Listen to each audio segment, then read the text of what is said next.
봅시다. 자, 네, 오늘 보니까 가르나초랑 레시포드가 아예 명단 제외더라고요. 서브에도 없습니다. 진짜 중요한 경기고 시티 팬분들도 계시고 맨유 팬분들도 계실 것 같은데, 네네. 제가 커뮤니티에서 오늘 노파심에 말씀드렸지만은 서로 이제 싸우지 않고 최대한 이제 축구에 대해서 얘기하는 시간으로 보시면 좋을 것 같습니다. 네, 경기 시작했어요. 시티볼. 마즈라위가 요즘 진짜 맨유 최고의 선수 하면은 지금 마즈라위인데, 마즈라위랑 도쿠의 매치업도 좀 우리가 주목해서 볼만할 것 같아요. 계속 붙죠? 도쿠랑 마즈라위는. 마운트. 지난 경기 때 마운트 좋았거든요. 퓨전전에서.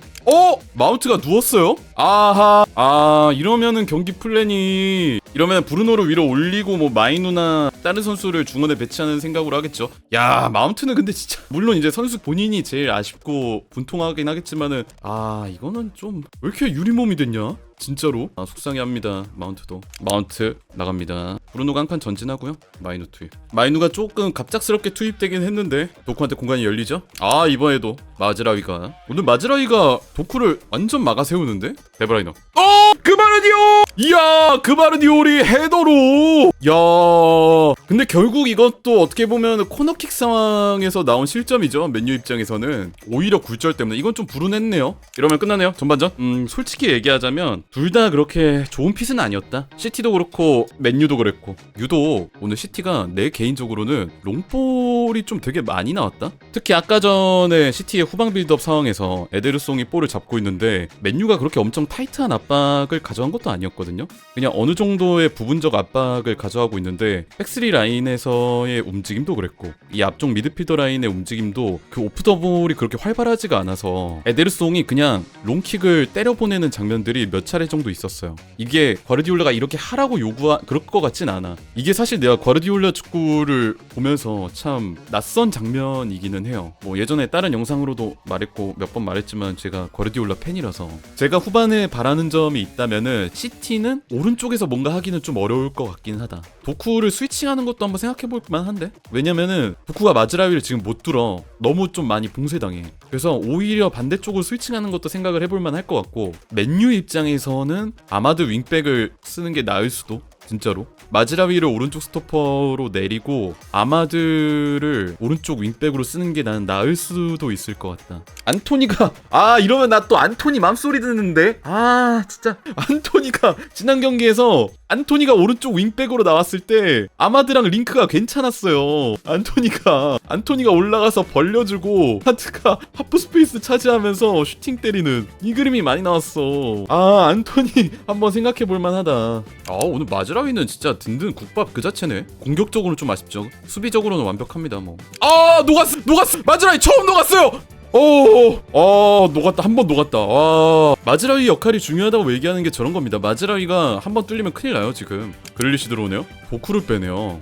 요로랑 안토니? 지르크지까지 대거 교체 3명을.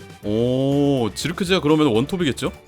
마즈라위를 빼네요. 그러면 딱 안토니는 오른쪽 윙백으로 쓰겠다 이 얘기겠죠? 더리우트가 빠지고 요로. 야, 근데 이거는 많은 교체인데요? 이런 교체의 의도는 지난번에 풀젠전에서 안토니가 오른쪽 윙백으로 나왔을 때 아마드한테 기회 창출을 그래도 좀 해줬기 때문에 그런 거를 바라는 거겠죠? 전방에 안토니가 볼 잘 끌어주죠? 안토니! 야, 근데 안토니 좋은데?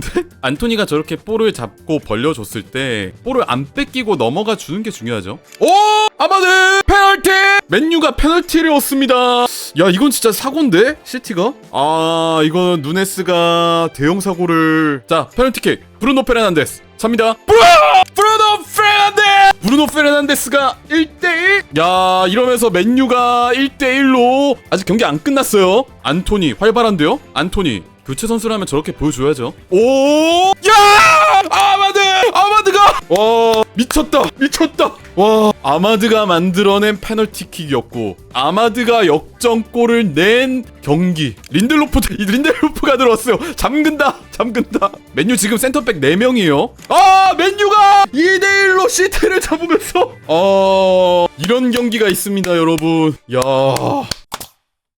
맨유가 맨시티를 상대로 2대1 승리를 가져왔는데, 일단 이 경기에서 우리가 좀 살펴봐야 될 부분들이 있는 것 같아요. 우선 시티 같은 경우에는 3-2-4-1 시스템을 준비를 했죠. 에데르송, 워커, 디아스, 그바르디올, 균도안과 누네스가 그 미드필더 라인을 구성하고요. 2선에 실바, 데브라이너, 포든, 도쿠, 그리고 엘링홀란이 나왔습니다. 이에 맞서는 맨유는 3-4-2-1 시스템을 준비를 했어요. 오나나, 마르티네스, 맥과이어, 더리우트, 달로, 브루노, 우가르테, 마즈라위, 마운트, 디알로, 호일룬 이렇게 나왔죠.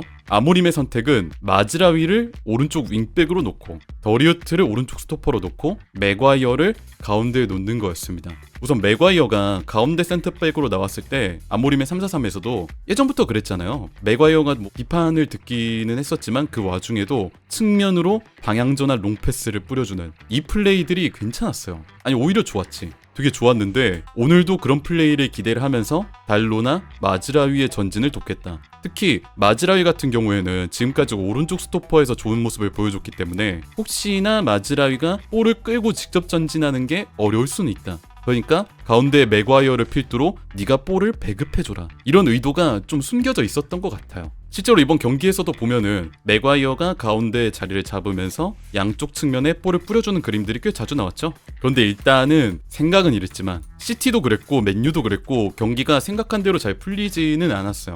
세밀한 부분에서 여러 가지 좀 어려운 부분들이 있었잖아요. 시티가 어려운 부분이었다고 한다면은 일단은 통제력 부분. 제가 뭐 다른 영상으로도 말씀드린 적이 있는데 볼을 점유하고 그 지배적인 부분에서 여전히 좀 어려움이 있었고 맨유에게 오히려 점유를 일부 내주거나 아니면은 볼을 중간에 뺏기면서 역습을 내주거나 하는 장면들이 생각보다 꽤 자주 나왔어요. 반대로 맨유 입장에서 아쉬운 부분이라고 한다면 제 개인적으로는 이 오른쪽에서의 링크가 좀 아쉬웠습니다. 왜냐면 이 선발 라인업에서 나온 마즈라위가 지금까지 아까 말씀드렸던 것처럼 오른쪽 스토퍼로 많이 뛰었잖아요. 그래서 아모림 시스템의 3-4-3에서 윙백들은 거의 윙어거든요. 위로 계속 왔다 갔다 하면서 수비 상황 때는 백5로 내려서면서 안정적인 수비 상황을, 공격으로 올라갈 때는 위로 높이 전진해서 상대 수비를 벌려주는 정통적인 어떻게 보면 윙어의 역할을 수행을 하죠. 근데 오늘 마즈라위가 어떻게 보면은 오른쪽 윙백에서 아직은 좀 익숙하지 않은 모습을 보여줘서 올라갔을 때 오른쪽 공간에서 아마드와의 링크가 핏하게 맞아떨어지지는 않았던 것 같아요. 수비 상황 때는 얘기가 완전히 달랐습니다. 수비 상황 때는 아래로 내려서서 누구를 완전히 마크했냐,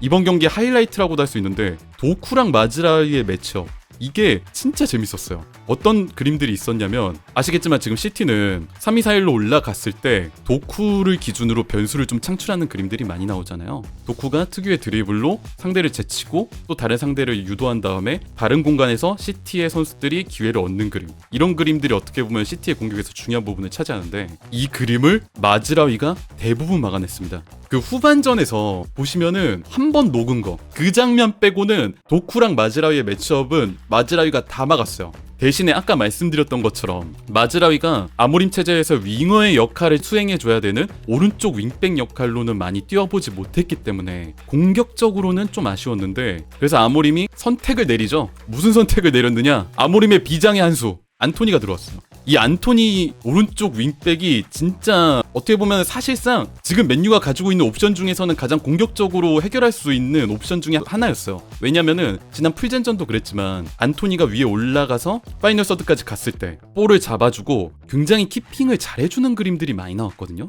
안토니가 볼을 잡았을 때 측면 넓게 벌려서 상대를 끌어들여주고, 안토니가 볼을 잡으니까 2명 정도가 붙는 그림들이 항상 나와요. 그러면 누가 자유를 얻느냐? 아마드가 자유를 얻습니다. 그래서 우리가 후반전에 안토니 들어오자마자 봤던 그림이 뭐였냐면 안토니가 볼 잡고 전진하고 맨시티 수비 끌어들이고 아마드한테 패스해서 아마드가 박스 안으로 투입되는 그런 그림들이 있었죠. 그래서 이 안토니 투입이 정말 결정적이었어요. 물론 오늘 맨유가 전체적으로 잘 풀린 건 절대 아닙니다. 이게 결과적으로 이기긴 했지만은 불안한 점들이 너무 많았어요. 뭐 특히 모든 감독들이 그렇지만 감독들은 뭐 좋은 감독이든 나쁜 감독이든 경기를 딱 들어섰을 때 자기만의 플랜 A를 준비를 하거든요. 예를 들어 이런 라인업을 꾸리면서 우리는 어떤 축구를 하자, 너는 어떻게 포지셔닝을 하고 너는 어떻게 들어가고 얘가 잡았을 때 넌 뭘 해, 라는 얘기들을 당연히 플랜 A로 깔고 가는데 오늘 좀 사고가 있었죠. 전반전 이른 시각에 마운트가 갑작스럽게 나갔습니다. 그러면서 좀 준비가 거의 안 된 상태에 마이누가 갑작스럽게 들어와야 했어요. 마이누가 아래로 내려가고 브루노 페르난데스가 2선에 배치되는, 이 마이누가 갑작스럽게 들어오다 보니까 미스도 있었고 선수들과의 호흡적인 부분에서도 문제가 있었는데 잘 넘어갔습니다, 결과론적으로는. 그리고 또 하나의 선수를 얘기를 안 할 수가 없는데 우가르테가 오늘 경기 전반적으로 굉장히 좋았어요. 아모림 시스템에서 미드필더가 2명밖에 없잖아요. 물론 이제 앞에서 3미드를 채워주려고 내려오긴 합니다만 이 2명밖에 없는 미드필더가 굉장히 많은 활동량을 가져가야 되는데 약간은 역할이 달라요. 한 명은 공격적으로, 한 명은 수비적으로 합니다. 특히 이 수비적인 미드필더는 정말 넓게 돌아다니면서 이 중앙 공간을 싹 쓸어줘야 돼요. 근데 이 역할을 우가르테가 정말 잘 수행해줬죠. 시티 선수들과의 경합 상황이나 혼전 상황에서도 우가르테가 볼을 잘 커트해주면서 맨유의 소유권으로 다시 돌려놨습니다.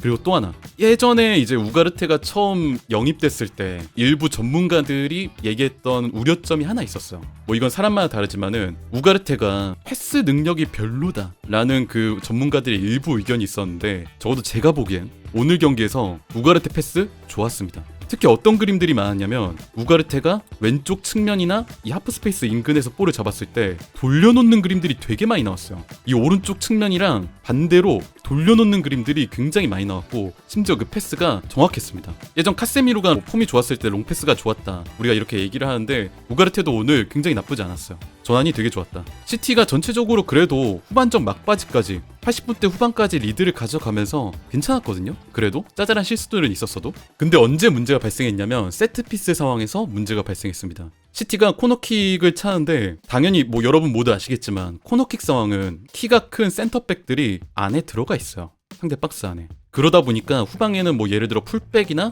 다른 뭐 미드필더 자원들이 남는다든지 이러는데, 이 세트피스 상황을 맨유가 넘기고 아마드가 살짝 압박을 가하니까 어느 쪽에서 실수가 나왔냐, 누네스 쪽에서 실수가 나왔어요.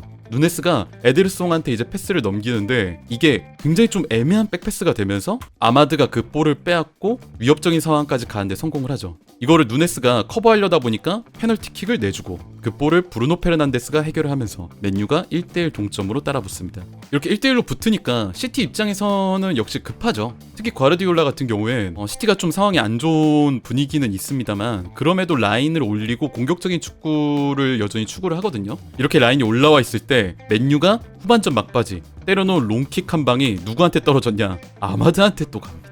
아마드한테 가요.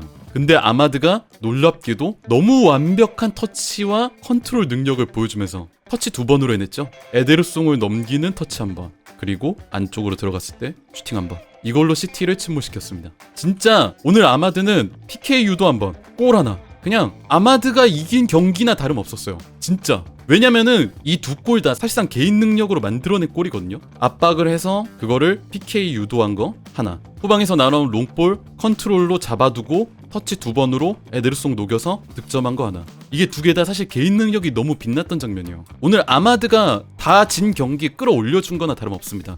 제가 좀 흥분을 했는데, 물론 조금은 아쉬운 부분들이 여럿 있기는 했어요. 뭐 시티 입장에서는 패스가 정확하게 되지 않아서 상대에게 점유랑 흐름을 몇 번씩 내줬던 문제들, 그리고 오른쪽에서 도쿠랑 마즈라위의 매치업에서 도쿠가 너무 좀 승리를 많이 가져오지 못했다는 부분들. 맨유가 아쉬운 부분은 역시나 세밀함, 패스 한 번 한 번의 그런 세밀함, 플레이 하나하나의 세밀함, 그리고 역시나 파이널 서드로 올라갔을 때 윙백들이라든지 2선 자원들, 1선 자원들의 그 호흡적인 문제, 우리가 어떻게 하면 상대 골문에다 슈팅을 꽂아 넣을 수 있을까를 좀 까먹은 듯한 그런 모멘트들이 있었는데, 그럼에도 어쨌든 아마드 디알로의 활약을 더불어서 승리는 맨체스터 유나이티드가 가져간 경기였습니다. 다들 그냥 아마드야 고마워 한 번씩 하세요. 아마드야 고마워.